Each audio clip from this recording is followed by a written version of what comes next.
എനിക്കിപ്പോ തലവേദനയാണ്, എനിക്കിപ്പോ വരാൻ പറ്റില്ല, എനിക്ക് തലവേദനയാണ്. രേണു സുധി മറ്റു മത്സരാർത്ഥികളോടായിട്ട് പറയുകയാണ്.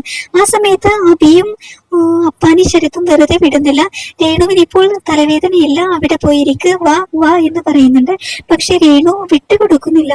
രേണു വീണ്ടും പറയുകയാണ്, എനിക്ക് തലവേദനയാണ്, എനിക്ക് തരാൻ പറ്റില്ല, എനിക്ക് വരാൻ പറ്റില്ല എന്ന്.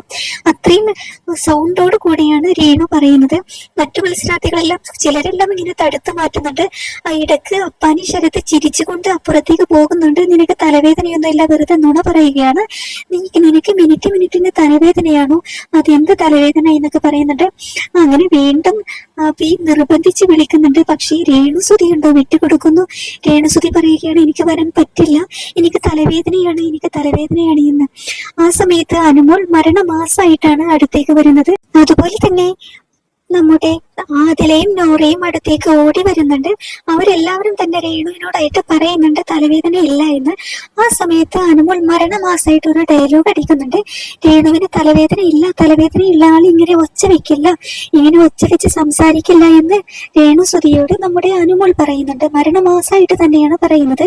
പക്ഷെ എന്നിട്ടും രേണുസുതി വിട്ടുകൊടുക്കുന്നില്ല. രേണുസുതി പറയുകയാണ്, എനിക്ക് നുണ പറയേണ്ട ആവശ്യമില്ല, ഞാൻ നുണ പറയില്ല, ഞാൻ സത്യമാണ് പറയുന്നത് എന്നൊക്കെ പറഞ്ഞുകൊണ്ട് ഇങ്ങനെ മെഴുകുന്നുണ്ട്.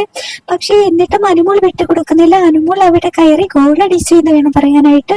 എന്തായാലും അനുമോളുടെ ആ ഒരു ഡയലോഗ് മരണമാസമായിട്ട് തോന്നിയിരിക്കുകയാണ്. എന്തായാലും ഇപ്പോൾ ബിഗ് ബോസ് മലയാളം സീസൺ 7 വളരെയധികം എന്റർടൈൻമെന്റ് ആയിട്ടാണ് ഇപ്പോൾ മുമ്പോട്ട് പോകുന്നത്. പുതിയ അപ്ഡേറ്റുകൾക്കായി